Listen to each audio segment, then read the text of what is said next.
Hello everyone, welcome to my channel Biology BSc Notes. So dear students, today we are talking about error in human chromosome number। तो आज हम लोग बात करेंगे जो human में क्रोमोसोम नंबर पाए जाते हैं उसमें क्या क्या एरर होते हैं due to genomic mutation. Chromosome number change, जो आपके जेनोमेटिक म्यूटेशन होते हैं उन्हीं के वजह से जो आपके क्रोमोसोम नंबर होते हैं वो चेंज हो जाते हैं। अब देखिए जेनोमेटिक म्यूटेशन क्या होते हैं, तो म्यूटेशन वो होते हैं suddenly change in chromosome is known as mutation. जब आपके क्रोमोसोम में अचानक से चेंजेस आ जाते हैं तो उसे ही हम लोग क्या कहते हैं, म्यूटेशन कहते हैं। Such a changing is of two types. तो इस चेंजिंग के आधार पे जो आपके क्रोमोसोम होते हैं वो दो तरह के होते हैं। पहला है आपका यूप्लोइडी, दूसरा है एनयूप्लोइडी। तो यूप्लोइडी देखिए क्या होता है, in this polyploidy chromosome number are in a set, haploid monoploid are number called genome. तो जो आपके यूप्लॉइडी होते हैं उनमें क्या होता है, जो सेट होते हैं वो पूरे चेंज हो जाते हैं, मीन्स पूरे सेट में चेंजेस पाए जाते हैं, उसे हम लोग यूप्लॉइडी कहते हैं।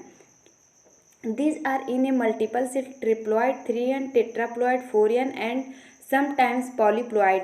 तो यहाँ पे जो आपके यूप्लॉइडी होते हैं इनके जो पूरे सेट होते हैं वो सडनली चेंज हो जाते हैं, मीन्स इसके नंबर में नहीं चेंज आते हैं, ये डायरेक्टली चेंज हो जाते हैं। तो वही अगर जो 3n होगा तो डायरेक्ट क्या हो जाते हैं, 4n हो जाते हैं, 4n रहेंगे तो 5n हो जाएंगे। तो इसके जो पूरे सेट हैं वो अचानक से चेंज हो जाते हैं, मीन्स इसके पूरे सेट में ही चेंजमेंट आ जाते हैं, उसे हम लोग यूप्लॉइडी के नाम से जानते हैं। तो आपको पता है जो क्रोमोसोम होते हैं उसमें तो या स्ट्रक्चरली चेंज पाए जाते हैं या चेंज इन नंबर या न्यूमेरिकल इन नंबर। तो क्या होते हैं कि जब आपके स्ट्रक्चरली चेंज होंगे तो उनके स्ट्रक्चर में बदलाव आएगा, और जब इनके नंबर में चेंजेज आएंगे तो इसी वजह से इसमें डिजीज पाए जाते हैं।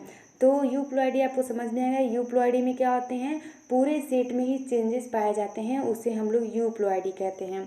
अब हम लोग नेक्स्ट देखेंगे एनयूप्लॉइडी। तो एनयूप्लॉइडी क्या होता है, aneuploidy means with in it chromosome number are in changing number. तो इसके क्रोमोसोम नंबर में क्या होते हैं कि किसी नंबर में ज़्यादा या कम हो जाना ही क्या होता है, एनयूप्लॉइडी होता है। मीन्स इनमें इनके सेट नहीं चेंज होते हैं, इनमें इनके जो नंबर होते हैं वो ज़्यादा या कम हो सकते हैं, तो उसे हम लोग एनयूप्लॉइडी कहते हैं। Due to non disjunction number of chromosome is some less or more. तो ये किसकी वजह से होता है, नॉन डिसजंक्शन की वजह से होता है। तो इनके जो नंबर होते हैं वो कभी ज़्यादा हो सकते हैं या कम हो सकते हैं, तो इसे हम लोग एनयूप्लॉइडी कहेंगे। देखिए जब लेस रहेगा तो इसे हम लोग हाइपोप्लॉइडी कहेंगे, और जब ज़्यादा होगा तो इसे हम लोग हाइपरप्लॉइडी कहेंगे। तो आपको यूप्लॉइडी और एनयूप्लॉइडी समझ में आएगा। यूप्लॉइडी में क्या होता है, जो क्रोमोसोम होते हैं उनके पूरे सेट में चेंजेस पाए जाते हैं, और एनयूप्लॉइडी में क्या होता है, किसी नंबर में ज़्यादा या कम हो जाना क्रोमोसोम में, तो इसे हम लोग एनयूप्लॉइडी कहते हैं। अब देखिए क्या है, this abnormality of chromosome called syndrome, और यही एबनॉर्मेलिटी क्रोमोसोम के क्या कहलाता है, सिंड्रोम कहलाता है। तो सिंड्रोम क्या होता है, सिंड्रोम क्या होता है, सिंड्रोम का अर्थ है ग्रुप ऑफ सिम्टम, लक्षणों का समूह को हम लोग क्या कहते हैं, सिंड्रोम कहते हैं। तो अगर आपसे कोई पूछे कि सिंड्रोम का अर्थ क्या होता है तो आप लोग कहेंगे ग्रुप ऑफ सिम्टम्स, मीन्स लक्षणों के समूह को हम लोग सिंड्रोम के नाम से जानते हैं। This syndromes are many types, और ये जो सिंड्रोम्स होते हैं बहुत तरह के पाए जाते हैं। तो आपको पता है जो बहुत तरह के सिंड्रोम्स होते हैं उसमें सबसे ज़्यादा इम्पॉर्टेंट है आपका Down syndrome, Turner syndrome and Klinefelter syndrome. तो ये तीन बहुत ही ज़्यादा आवश्यकता है इनकी, आप इसको लिख लीजिएगा और याद कर लीजिएगा। मैं यहाँ सबको आपको बताने वाली हूँ। तो पहला है आपका एडवर्ड सिंड्रोम। एडवर्ड सिंड्रोम में क्या होता है, in which chromosome number autosomes 18th pair trisomic 2n+1 = 47। तो क्या होता है एडवर्ड सिंड्रोम, क्या होता है, तो जो आपके क्रोमोसोम होते हैं वो दो तरह के होते हैं, एक तो होता है ऑटोसोम्स और एक होता है सेक्स क्रोमोसोम। तो आपको पता है ये जो क्रोमोसोम होते हैं कितने पाए जाते हैं ह्यूमन में, तो आपके 23 पेयर पाए जाते हैं। 23 में से जो आपके 22 होते हैं वो आपके ऑटोसोम्स होते हैं, और बाकी जो होते हैं वो सेक्स क्रोमोसोम होते हैं। यही जो सेक्स क्रोमोसोम होते हैं वो डिसाइड करते हैं कि मेल है या फीमेल है जो आने वाला डॉटर या बेबी है, ठीक। तो जो ये क्या है, ये आपका ऑटोसोमल डिजीज है। इसमें क्या होते हैं, जो आपका 18th पेयर होता है, मतलब 18वां पेयर जो होता है वो आपका क्या हो जाता है, ट्राइसोमिक हो जाता है। तो यहाँ पे क्या होता है, एक ज़्यादा बढ़ जाता है, तो 46 के बजाय यहाँ पे क्या हो जाते हैं, 47 हो जाते हैं, ठीक। तो यहाँ पे क्रोमोसोम की संख्या बढ़ जाती है। अब देखिए यहाँ सिम्टम्स क्या क्या है, मीन्स कैसे पहचानेंगे कि इनको एडवर्ड सिंड्रोम की प्रॉब्लम है। तो इसके सिम्टम्स देखिए क्या क्या है, small face, year overlapping finger, defective anatomy and physiology.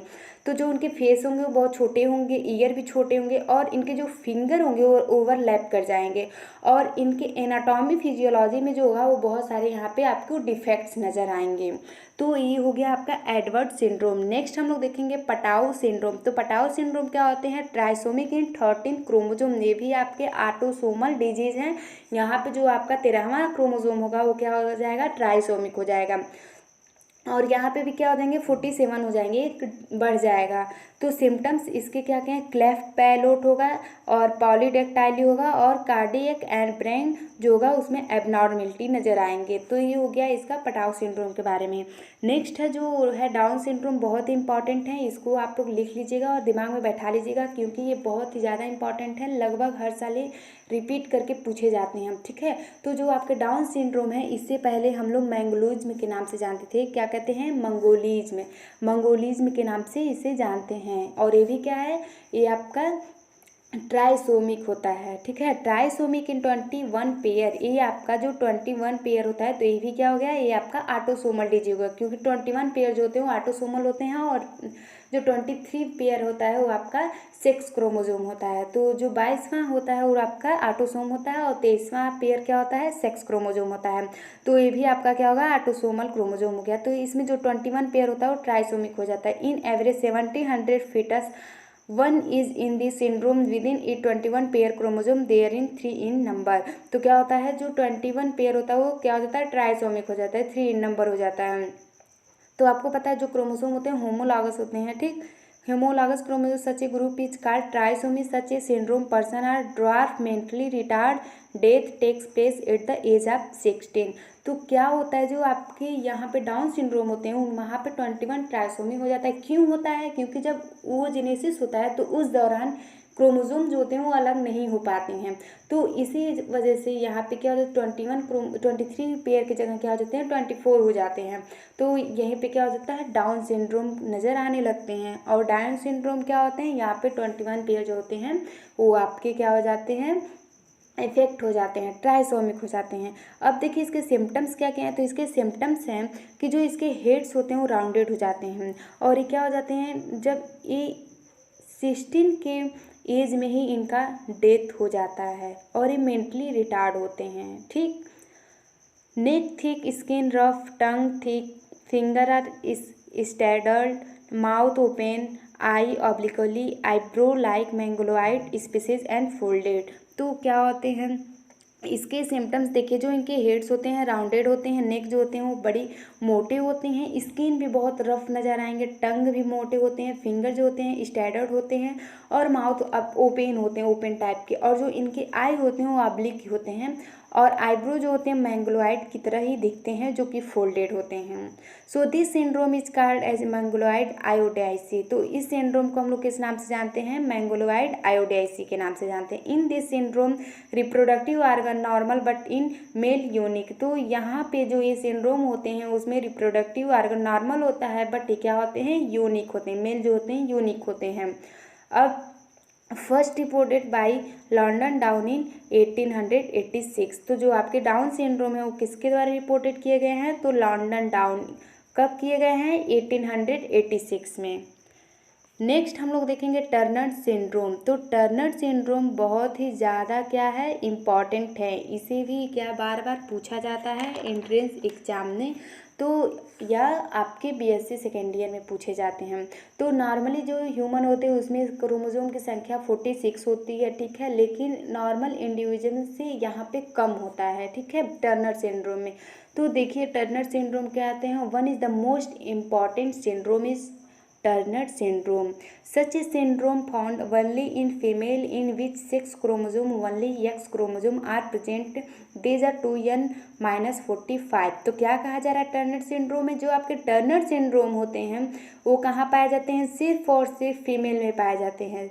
तो क्या होते हैं, इनके जो सेक्स क्रोमोसोम होते हैं इनमें सिर्फ एक्स क्रोमोसोम पाए जाते हैं। जनरली जो फीमेल का क्रोमोसोम होता है क्या होता है, एक्स एक्स होता है, लेकिन यहाँ पे एक एक्स एब्सेंट होता है, सिर्फ एक एक्स ही प्रेजेंट होता है, ठीक है, ये होता है टर्नर सिंड्रोम।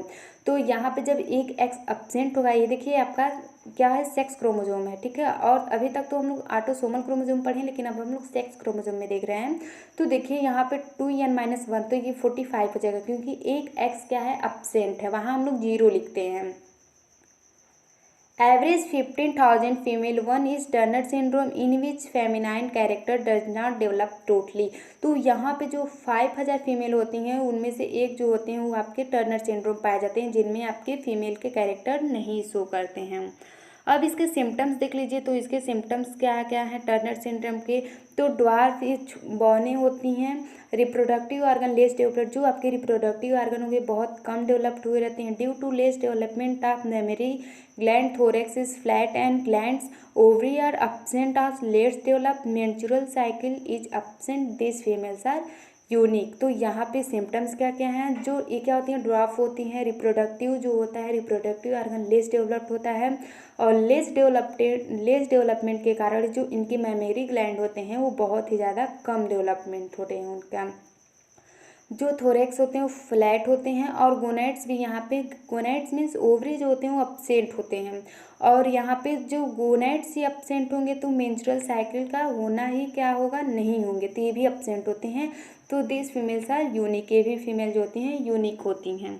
यहाँ पे देखिए मैंने डायग्राम बनाया है, तो देखिए जनरली क्या होते हैं, एक्स वाई मेल का हो गया और एक्स वाई ए भी हो गया, ठीक है। तो देखिए यहाँ पे जो ये 45 है, तो देखिए यहाँ पे 2 एक्स होना चाहिए, लेकिन सिर्फ यहाँ एक 0 है, मतलब यहाँ पे एक एक्स एब्सेंट होता है, एक ही एक्स प्रेजेंट होता है। तो जब 46 में से -1 करेंगे तो आपका क्या होगा, 45 ही बचने वाला है। तो इसी की वजह से क्या होता है, यहाँ पे 45 बचे हुए हैं। तो ये हो गया आपका टर्नर सिंड्रोम। नेक्स्ट हम लोग देखेंगे क्लेनफेल्टर सिंड्रोम। तो ये भी बहुत ही इम्पॉर्टेंट सिंड्रोम है। इसमें क्या होता है, इसमें भी जो होता है, it is found mainly in man with in it sex chromosome 3 number. तो इसमें भी क्या होता है कि जो सेक्स क्रोमोजोम होते हैं वो 3 नंबर पाए जाते हैं, मीन्स XXY, और ये मेनली क्या होते हैं, मैन में होते हैं, ठीक है। और it is trisomy of x chromosome, और जो एक्स क्रोमोजोम होते हैं उसमें ट्राइसोमी होते हैं, मीन्स जो 3 क्रोमोजोम होंगे उसमें एक्स वाले में ट्राइसोमी होते हैं।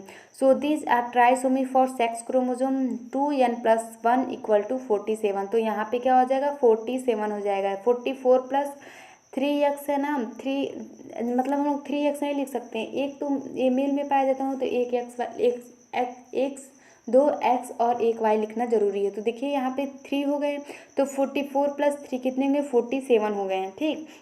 क्योंकि यहाँ पे देखिए हम 2x इसलिए होते हैं क्योंकि ट्राइसोमी x होते हैं, तो इसीलिए हम यहाँ 3x नहीं लिखेंगे, 2 ही लिखेंगे और एक y लिखेंगे, ये आप यहाँ याद रखिएगा। अब इसके सिम्टम्स देखिए क्या है, due to presence of extra X chromosome testis and another reproductive organ are small and sperm are absent. तो यहाँ पे एक ज़्यादा एक्स क्रोमोजोम प्रेजेंट है, इसी की वजह से जो इसके टेस्टिस होते हैं या अदर रिप्रोडक्टिव ऑर्गन होते हैं वो बहुत छोटे होते हैं, और यहाँ पे स्पर्म का एब्सेंट पाया जाता है, मतलब स्पर्म यहाँ एब्सेंट होते हैं, वो नहीं पाए जाते हैं। So this syndrome person are unique usually with in eat development of memory gland. तो यहाँ पे क्या होता है, ये जो सिंड्रोम होते हैं पर्सन यूनिक होते हैं, लेकिन यहाँ पे क्या होता है, मेमोरी ग्लैंड का फॉर्मेशन होता है, डेवलपमेंट होता है। जैसे कि आप कभी कभी किसी व्यक्ति को देखेंगे तो उनके जो मेमोरी ग्लैंड होते हैं वो बहुत बड़े बड़े होते हैं, ठीक है। तो इसे हम लोग क्या कहते हैं, गायनेकोमेस्टिया कहते हैं। बहुत इंपॉर्टेंट है, जनरली कम्पिटिटिव लेवल में पूछे जाते हैं गायनेकोमेस्टिया क्या होता है, और हमारे शॉर्ट टाइप आंसर क्वेश्चन में भी पूछे जा सकते हैं गायनेकोमेस्टिया क्या होता है। गायनेकोमेस्टिया लिखना आपको ज़रूरी है कि जो मेल होते हैं उनके मेमोरी ग्लैंड जो होते हैं वो बड़े हो जाते हैं। Average out of 500 males 1 is only Klinefelter syndrome. तो 500 मेल में से सिर्फ एक ही जो होते हैं वो आपके क्लेनफेल्टर सिंड्रोम पाए जाते हैं। Such a Klinefelter syndrome in which sex chromosome XXY और XXXY, तो इस तरह से बहुत सारे पाए जाते हैं जिसे हम लोग क्या कहते हैं, सुपर मेल कहते हैं। तो ये हो गया आपका क्लेनफेल्टर सिंड्रोम। आप यहाँ डायग्राम देख सकते हैं XXY कैसे हम यहाँ पे किए हैं। देखिए पहले फीमेल फिर मेल फिर फीमेल। तो जब हम इसको यहाँ पे देखिए क्या किए हैं, नॉन डिस्जंक्शन शो किए, मियोसिस फर्स्ट और मियोसिस सेकेंड करके यहाँ पे फॉर्मेशन होता है XXY का। तो आप इसको बना लीजिएगा। नेक्स्ट टॉपिक है बार बॉडीज, ये ज़्यादा इंपॉर्टेंट नहीं है, आप इसको बस लिख लीजिएगा, ठीक है। तो सबसे जो महत्वपूर्ण था वो हमारा था Klinefelter syndrome, Down syndrome and Turner syndrome. तो आपने समझ लिया कि जो आपके टर्नर सिंड्रोम होते हैं और क्लिनफिल्टर सिंड्रोम होते हैं ये आपके सेक्स क्रोमोसोम होते हैं। लेकिन टर्नर सिंड्रोम में क्या होता है, Turner syndrome is the most important syndrome. इसमें क्या होता है, जो एक्स फीमेल होती हैं उनमें क्या होता है, पूरी फीमेल नहीं होती, मतलब एक एक्स जो होता है वो अब्सेंट होता है और सिर्फ एक एक्स पाए जाते हैं। तो यहाँ पे आपके प्रॉपर डेवलपमेंट नहीं दिखाए जाते हैं। जीन्स या क्रोमोसोम अलग अलग नहीं हो पाते हैं तभी ये सिंड्रोम होते हैं, ठीक है। तो जहाँ हम 0 लिखे हैं वो आपका हो जाएगा absent of x chromosome, means यहाँ पे एक्स क्रोमोसोम अब्सेंट होते हैं। और जो इसके ओवरी होती हैं रूडिमेंट्री होती हैं, एक का प्रोड्यूस नहीं कर पाते हैं, तो फीमेल जो होती हैं वो प्रेग्नेंट नहीं होती हैं। तो ये हो गया आपका टर्नर सिंड्रोम। और जो क्लेनफेल्टर सिंड्रोम था वो आपके मेल में पाया जाता है। और इसके बाद हम लोग देखे थे डाउन सिंड्रोम। तो डाउन सिंड्रोम भी बहुत ही इंपॉर्टेंट है। इसमें 21 पेयर जो होते हैं वो क्या होते हैं, ट्राइसोमी हो जाते हैं। और ये क्या ऑटोसोमल डिसऑर्डर है। और क्या होती हैं वो फीमेल जिनकी उम्र बढ़ती जाती है उनमें डर होता है कि ये क्या होते हैं, उसमें डाउन सिंड्रोम के जो बेबी होते हैं उनमें हो सकते हैं। तो क्या होता है 45 साल के बाद दिक्कत हो सकती है। तो यहाँ पे क्या होते हैं, जो क्रोमोसोम होती हैं एक्स्ट्रा हो जाते हैं ये। तो ये रहा आज आपका error in human chromosome number, बहुत ही इंपॉर्टेंट टॉपिक है, आप इसको लिख लीजिएगा। कहीं पे भी कोई दिक्कत है तो आप कमेंट बॉक्स में कमेंट जरूर कीजिएगा। मैं इसकी PDF लिंक प्रोवाइड कर दूंगी, आप वहां जाके इसको नोट कर सकते हैं। Thank you and have a nice day.